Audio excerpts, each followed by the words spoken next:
Boa noite, a graça e a paz do Senhor Jesus, amém? Que bom estarmos de volta à Assembleia dos Santos. Eu gostaria que você abrisse a sua Bíblia no Evangelho de João, capítulo 4. Capítulo 4 de João, a partir do versículo 43. Passados 2 dias, partiu dali para a Galileia, porque o mesmo Jesus testemunhou que um profeta não tem honra na sua própria terra. Assim, quando chegou a Galileia, os galileus o receberam, porque viram todas as coisas que ele fizera em Jerusalém, por ocasião da festa, a qual eles também tinham comparecido. Versículo 46. Dirigiu-se de novo a Caná da Galileia, onde da água fizera vinho. Ora, havia um oficial do rei, cujo filho estava doente em Cafarnaum. Tendo ouvido dizer que Jesus viera da Judeia para a Galileia, foi ter com ele e lhe rogou que descesse para curar seu filho, que estava à morte. Então Jesus lhe disse: se porventura não virdes sinais e prodígios, de modo nenhum crereis. Rogou-lhe o oficial: Senhor, desce antes que meu filho morra. Vai, disse-lhe Jesus, teu filho vive. O homem creu na palavra de Jesus e partiu. Já ele descia quando seus servos lhe vieram ao encontro, anunciando-lhe que o seu filho vivia. Então indagou deles a que hora o seu filho se sentira melhor. Informaram: ontem, à hora 10ª, a febre o deixou. Com isto reconheceu o pai se aquela precisamente a hora em que Jesus lhe dissera: teu filho vive. E creu ele e toda a sua casa. Foi este o segundo sinal que fez Jesus depois de vir da Judeia para a Galileia. Feche seus olhos, vamos orar juntos. Querido e eterno Deus, bispo e pastor de nossas almas, Pai da eternidade, príncipe da paz, nos aquietamos diante de Ti, Senhor, para ouvir a Tua palavra, para ouvir a Tua voz através da exposição da Tua palavra. Fala conosco, Senhor, fala com a Tua igreja, em nome de Jesus, amém.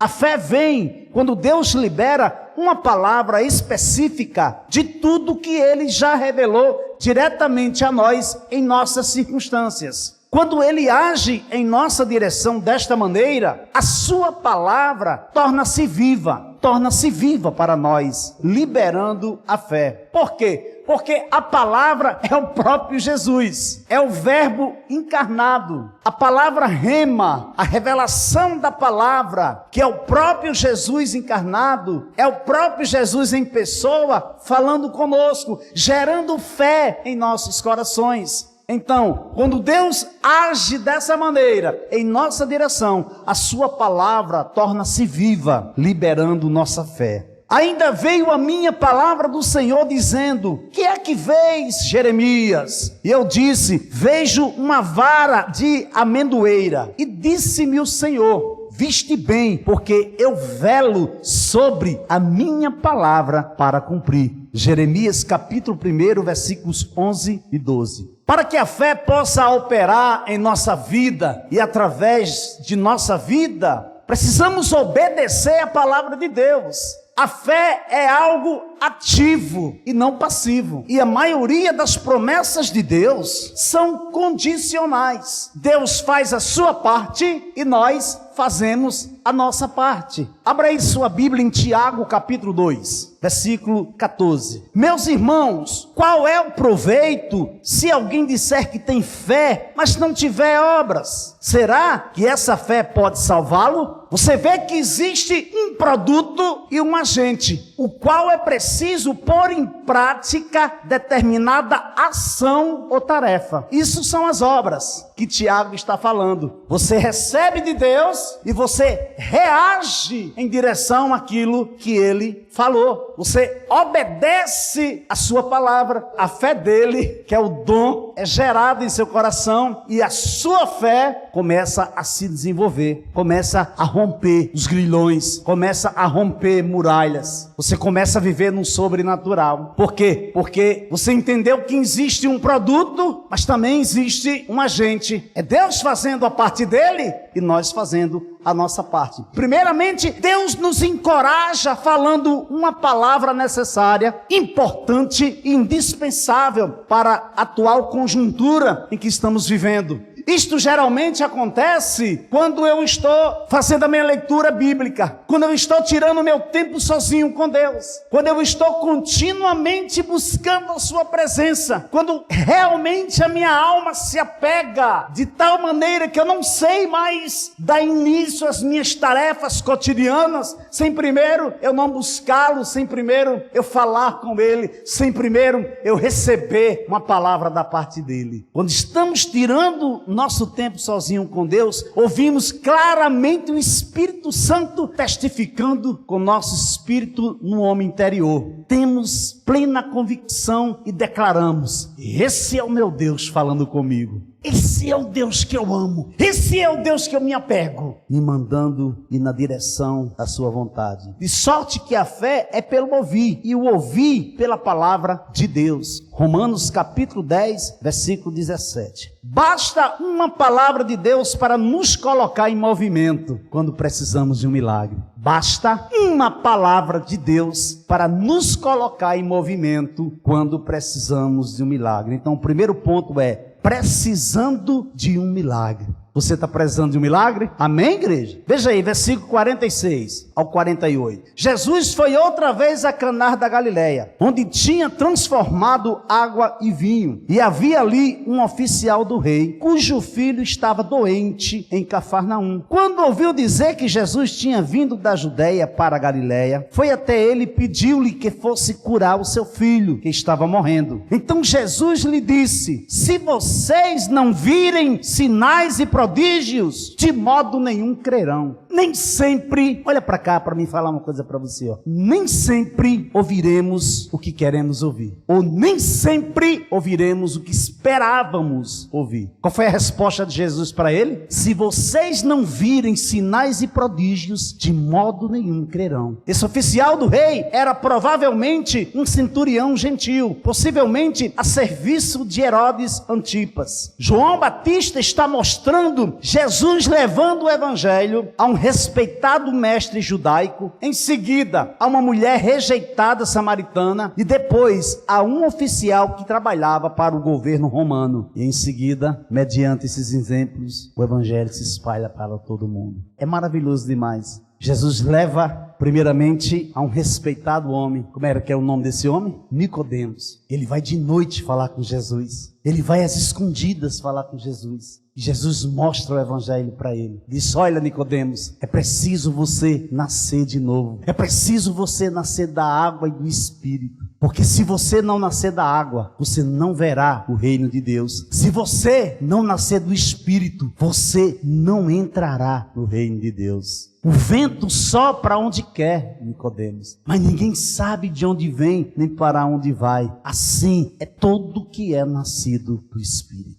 O texto bíblico revela que, passado 2 dias, Jesus saiu dali e foi para a Galileia. Porque o próprio Jesus testemunhou que um profeta não tem honra na sua própria terra. Assim, quando chegou a Galileia, os galileus o receberam, porque viram todas as coisas que Jesus tinha feito em Jerusalém, por ocasião da festa, a qual eles também tinham comparecido. Versículo 43 a 45.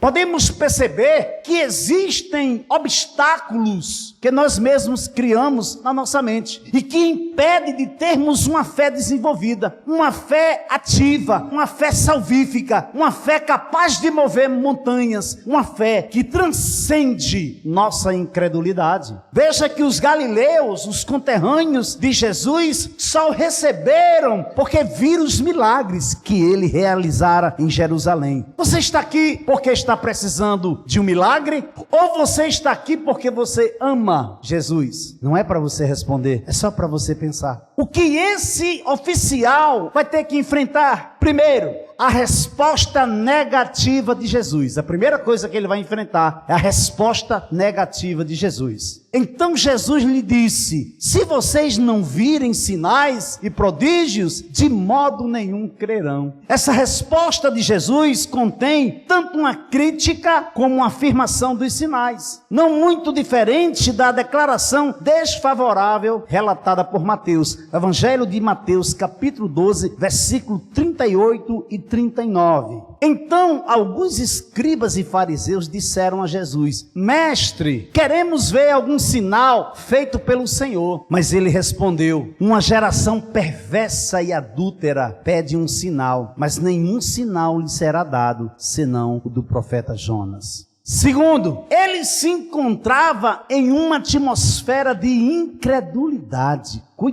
Cuidado para você não ser contaminado ou contaminada por uma atmosfera de incredulidade. Você está crendo, você está indo, mas você está indo de olhos fechados. Você sabe que Deus está do seu lado, você sabe que ouviu a palavra dele, e a palavra dele vivificou dentro de você, e a sua fé foi ativada, e você começou a caminhar em direção àquilo que Deus falou para você. De repente, você é cercado, ou você se encontra dentro de um ambiente de incredulidade, e você começa a duvidar, e você começa a fraquejar, e você começa a não ter tanta certeza como você tinha. No entanto, para que você possa ter certeza que realmente o caminho que você está seguindo para chegar ao objetivo, para que você possa ter certeza que realmente foi Deus que falou para você, você precisa exercitar na prática o culto racional de Romanos capítulo 12. Rogo-vos, meus irmãos, pelas infinitas misericórdias de Deus, que apresenteis o vosso corpo como sacrifício vivo, santo e agradável, que é o vosso culto racional, e não vos deixeis se contaminar com este século, mas renova a tua mente pela palavra de Deus, para saber qual seja a boa, perfeita e agradável vontade de Deus. Lembre-se, quando Jesus vem para Caná da Galileia, ele não foi recebido.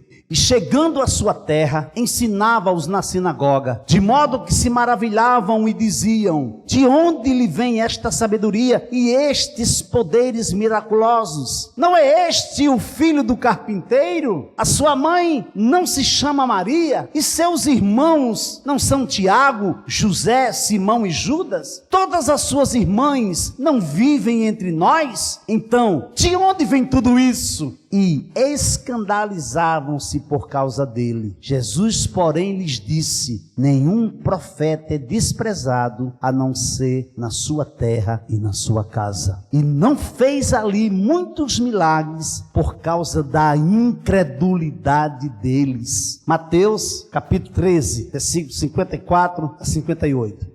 É exatamente nesse contexto onde o oficial vai entrar. Jesus estava de volta a Caná da Galileia, lugar onde havia transformado a água em vinho. Foi o primeiro sinal. E esse episódio do oficial é o segundo sinal de Jesus. Havia ali um oficial do rei cujo filho estava doente em Cafarnaum. Quando ouviu dizer que Jesus tinha vindo da Judeia para a Galileia, foi até ele e pediu-lhe que fosse curar o seu filho que estava morrendo. Olha a resposta de Jesus: se vocês não virem sinais e prodígios, de modo nenhum crerão. Essa foi a resposta de Jesus. O que me faz lembrar da mulher cananeia. O termo cananeia só aparece uma vez em Mateus 15, 21.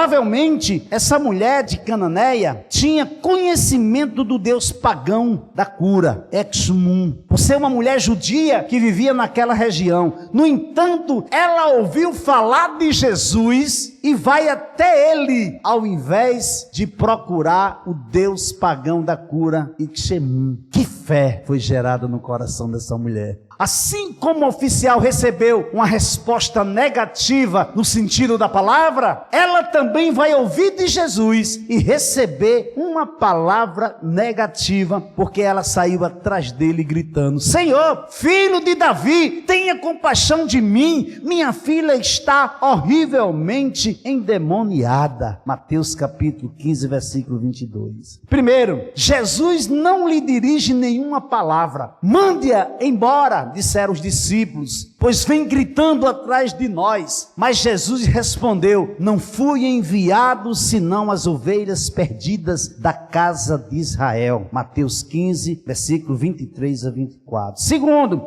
o silêncio de Jesus não foi o bastante para parar aquela mulher. Ela, porém, veio e o adorou, dizendo: Senhor, me ajude. Jesus respondeu: não é correto pegar o pão dos filhos e jogá-lo aos cachorrinhos. Mateus capítulo 15, versículo 25 e 26. Terceiro, ela é indiferente ao termo cachorrinhos. Ela é totalmente indiferente ao termo cachorrinhos. Cachorrinho sugere um termo carinhoso para animais domésticos. Jesus não está insultando essa mulher. Jesus está provocando a fé dessa mulher. A mulher disse: é verdade, Senhor, pois os cachorrinhos comem das migalhas que caem da mesa dos seus donos. Você vê o que é que o autor diz? Você vê o que é que Mateus vai dizer? Que os cachorrinhos comem das migalhas que caem da mesa do seu dono. Cachorro em casa é doméstico, faz parte da família. Está usando um termo carinhoso para não chamar ela de cachorra, ele está chamando ela de cachorrinha. É verdade, Senhor, pois os cachorrinhos comem das migalhas que caem da mesa dos seus donos. Então Jesus exclamou: mulher, que grande fé você tem, que seja feito como você quer. E desde aquele momento a filha dela ficou curada. Mateus capítulo 15, versículo 27 e 28. A questão é que ficamos desolados. A questão é que ficamos enfraquecidos quando não conseguimos obter o resultado que esperávamos obter. Mas sabe o que acontece? Nossa esperança é fragilizada, nosso ânimo é abalado, a nossa fé é minada. Por quê? Porque eu não ouvi o que eu me preparei para ouvir. Eu não recebi o que eu esperava receber. Mas sabe o que é isso aí? Isso chama-se ideias pré-concebidas. E é muito perigoso, amado.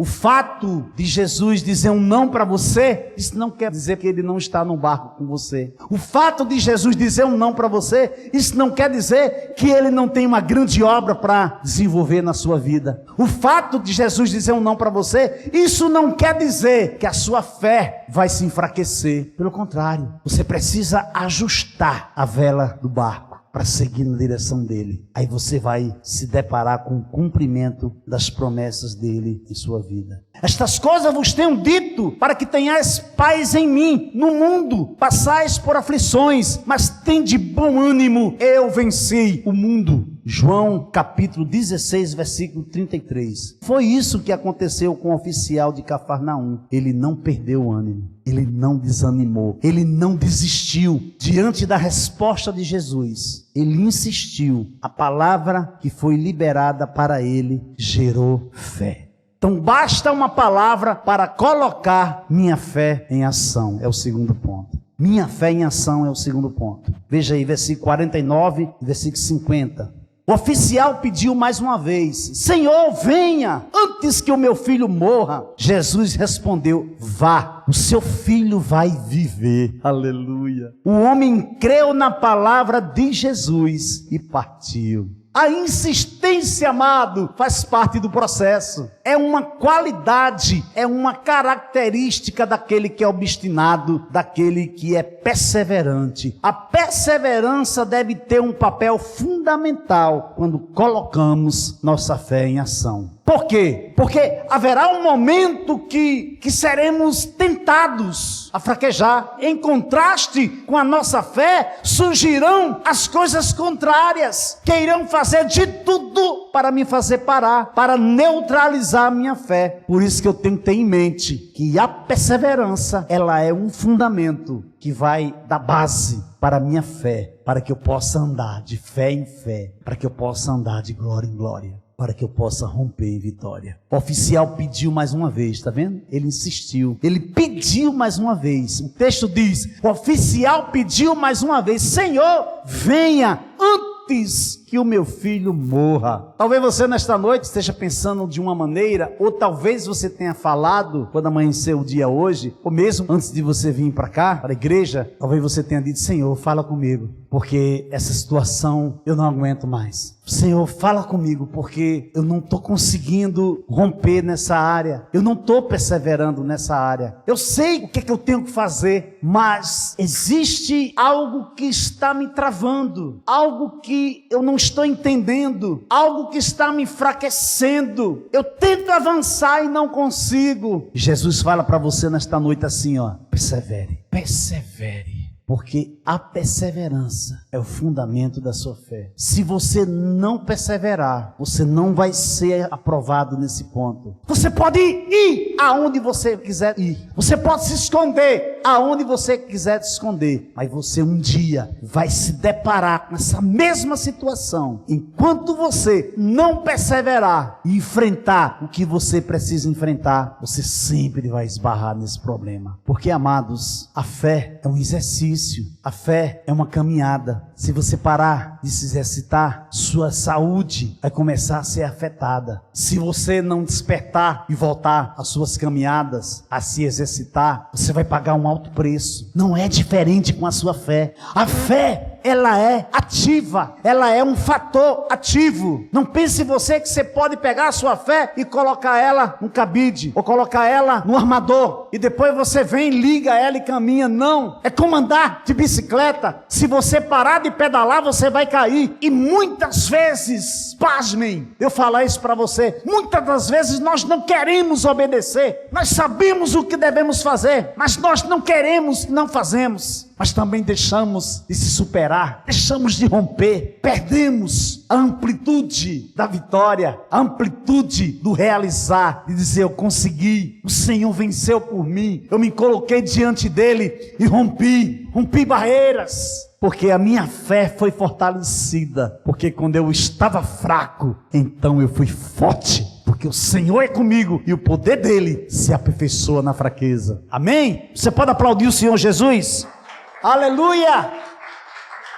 Outra coisa que me chama a atenção é o fato desse homem não dar importância para os sinais. É como se ele estivesse dizendo para Jesus: mestre, eu não me importo com sinais, o que eu quero mesmo é que tu cures meu filho. Você lembra o que foi que Jesus falou para ele? Se vocês não virem sinais e prodígios, de modo nenhum crerão. Ele não olha para os sinais. Isso não quer dizer que os sinais não são importantes. Os sinais seguirão os que creem. Mas haverá um momento que você não vai ver. Haverá um momento que você não vai perceber os sinais. Mas é exatamente nesse momento que você tem que persistir, tem que continuar. Eu já falei aqui várias vezes e torno a falar. Deus não quer que você veja o que Ele está fazendo. Mas sabe por que Deus não quer que você veja o que Ele está fazendo? Porque você não está preparado. Se você vir com os próprios olhos o que Ele está fazendo, isso não é fé, isso não é fé. Então não precisa você ver, você precisa obedecer. Você precisa ir mediante a palavra dEle. Basta uma palavra dEle para que a sua fé possa ser ativada. Você lembra do menino Eutico que Paulo ressuscitou? Abra aí Atos capítulo 20, a partir do versículo 6. Depois dos dias dos pães sem fermento, navegamos de Filipos e em 5 dias nos encontramos com eles em Tróade, onde passamos uma semana. No primeiro dia da semana, nós nos reunimos a fim de partir o pão. Paulo, que pretendia viajar no dia seguinte, falava aos irmãos e prolongou a mensagem até a meia-noite. Havia muitas lâmpadas no cenário onde estávamos reunidos. Um jovem chamado Eutico, que estava sentado numa janela, adormeceu profundamente durante a prolongada mensagem de Paulo. Vencido pelo sono, caiu do 3º andar abaixo. Quando levantaram, estava morto, mas Paulo desceu, inclinou-se sobre ele e abraçando-o disse: não fiquem alvoroçados, pois ele está vivo. Que fé desenvolvida, que certeza. Ele não falou nada para o menino, ele apenas abraçou o jovem e declarou para o povo: olha, não fiquem alvoroçados, pois ele está vivo. Eu quero dizer para você: aquieta teu coração, porque esse projeto não está morto, esse projeto está apenas adormecido no seu coração. Aquieta teu coração, porque o que você pensa que não é possível, mas Deus diz nesta noite que é possível sim, que o projeto não é seu, o projeto é dele, e ele é o Deus, a palavra é dele, e quem dá a última palavra é ele. Quando o oficial insiste com Jesus para que ele vá curar o seu filho, a insistência, a perseverança, a essência da causa, porque envolve também a essência da causa, sabia? O que Tiago diz? Pede e pede mal, porque pedes para os seus próprios deleites. Aqui não, aqui existe uma causa justa. O filho dele estava morrendo e ele recebe uma palavra de Deus, simplesmente tira ele do chão e faz com que ele caminhe em direção ao cumprimento daquilo que Jesus falou para ele. E o interessante é que a resposta de Jesus para esse homem extrai uma segunda resposta. A primeira resposta que Jesus dá para ele, e o fato de como ele recebe e reage a essa resposta, Jesus libera a segunda palavra. Qual é a segunda palavra? Vá, o seu filho vive. Vá, o seu filho está liberto. Vá, o seu filho está restaurado. Oh, aleluia. O homem creu na palavra de Jesus e partiu. Mas ele partiu para onde, pastor? Ele partiu em direção ao cumprimento. Mas, pastor, ele não viu, mas ele creu, amados. Você precisa andar por fé. Você não deve andar pelo que você vê. Talvez esteja um caos. Talvez tudo em sua volta não mostra, não revela nada que vai mudar. Só diz para você que vai piorar. E tem mais. Você se prepara até para ouvir a pior notícia que poderia chegar até você. Mas Deus não deu a última palavra. Entenda, basta só uma palavra dele para que gere um milagre no seu coração. Basta só uma palavra dele para ativar a sua fé, para colocar você em movimento.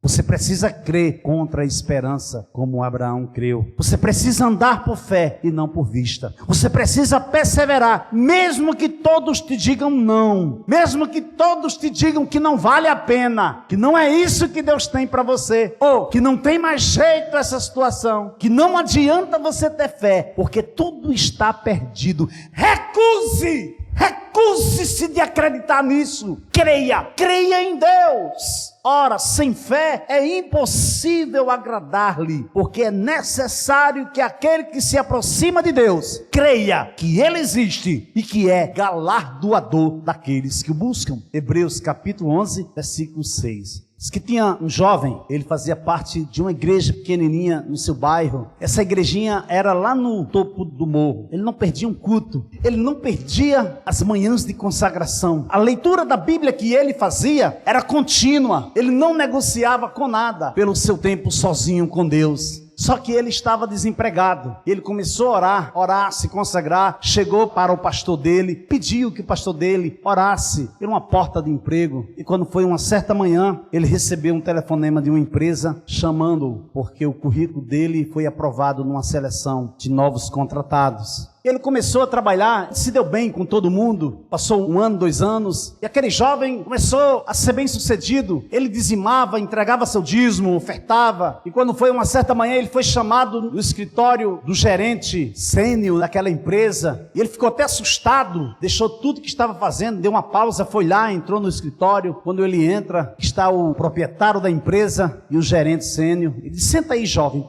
senta aí, filho, sente. Eles estavam com o currículo dele. Ele disse: olha, nós estávamos olhando aqui seu currículo e estamos muito felizes pelo trabalho que você tem desempenhado aqui na nossa empresa. Você não tem faltado, você é um exemplo aqui dentro. Só tem uma coisa aqui no seu currículo que não está de conformidade com aquilo que nós queremos, porque nós estamos estendendo a empresa, vamos abrir outro departamento e precisamos de um gerente. Então isso é muito bom para você, porque o seu salário vai triplicar. Acendeu os olhos, olhou para eles: mas o que é que meu currículo tem que não condiz com essa vaga? Me perdoe até de eu perguntar. Abri o currículo dele, está aqui, dizendo que você é crente, que você é evangélico, você está liberado, você pode ir para casa. Nesse final de semana você pense se você vai querer o emprego ou o que é que você vai fazer. Ele voltou para casa. Foi o final de semana mais desgastante para ele. Foi tão desgastante que ele nem orar foi orar. Sábado e domingo ele não conseguiu orar, não conseguiu se ajoelhar, ficou ansioso. Na segunda-feira, 5 horas da manhã, ele já estava banhado, trocado de roupa. 6h30 ele estava chegando na empresa. Aí quando ele foi entrando, vinha chegando o proprietário com um gerente sênior. Vamos, nos acompanhe. Aí perguntou para ele: você tem uma resposta para nós? E dependendo da sua resposta, nós já temos uma pessoa em vista. Ele disse: sim, eu tenho sim. Qual é a sua resposta? Ele disse: não tem problema, eu vou ficar com o emprego. Se o problema é esse, porque eu sou crente, eu não vou mais na igreja. A partir de agora eu estou desligado da minha igreja já. Falei com o pastor que eu queria falar algo com ele. Eu não vou mais para a igreja. O proprietário daquela empresa olhou assustado para ele, juntamente com o gerente. Disse: filho, faz o seguinte, passa lá no setor pessoal e recebe tuas contas. Por favor, liga para lá e pede para bater as contas dele. Não, que é isso? O que é que está acontecendo? Meu filho, você tantos anos que é crente e por uma proposta de trabalho você nega o seu Deus, você trai o seu Deus. O que é que você vai fazer como empresa? É muito sério. Prioridades, perseverança. Ora, a fé é a certeza daquilo que esperamos e a prova das coisas que não vemos. Temos que ter cuidado com aquilo que nós não enxergamos. Muitas vezes você está orando, você está se consagrando, você está se entregando por total, por completo no altar do Senhor. Aí de uma hora para outra você diz que está demorando a resolução desse problema. Você dá as costas e vai embora. É exatamente naquele momento que Jesus está entregando a tua vitória. E você vai embora. Pelas costas foi embora. Aí vem outro, chegou bem novinho, quentinho, acabou de entrar, aí recebe no teu lugar. Temos que ponderar. Conclusão, João capítulo 4, versículos 52 e 54. Então perguntou a que horas o seu filho havia se sentido melhor. Informaram: ontem, à 1h da tarde, a febre o deixou. Com isso, o pai reconheceu que aquela era precisamente a hora em que Jesus tinha dito a ele: o seu filho vai viver. E ele e toda a sua casa creram. Este foi o segundo sinal que Jesus fez depois de ir da Judeia para a Galileia. O pai respondeu crendo, sem o benefício do sinal, mas creu. A palavra de Jesus, e não o sinal, é que deu forma à crença, é que ativou a fé daquele pai. E sua fé se estendeu, a sua fé se desenvolveu, a sua fé se transformou-se numa fé cristocêntrica, numa fé salvífica, numa fé que remove montanhas. Foi apenas no dia seguinte que, ao voltar para casa, ele ficou sabendo que o filho dele havia sido curado na mesma hora do dia anterior, quando Jesus, em Caná da Galileia, liberou a palavra dizendo: vá, o seu filho vai viver. O homem creu na palavra de Jesus e partiu. No dia seguinte ele chegou em casa. Você crê que Jesus está realizando nessa noite o impossível? Você crê que Jesus está realizando o impossível? Algo que você não pode fazer, você crê? Você crê que Deus está falando com você? Você crê que Deus está liberando uma palavra para você nessa noite? Porque se você crê, essa palavra que é viva e vida para todos nós, estará gerando no seu coração uma fé exponencial, uma fé salvífica, uma fé cristocêntrica, uma fé que irá te levar a um outro nível de experiência com Deus na pessoa do seu Filho Jesus Cristo. Você crê? Basta uma palavra. Aplauda o Senhor nesta noite.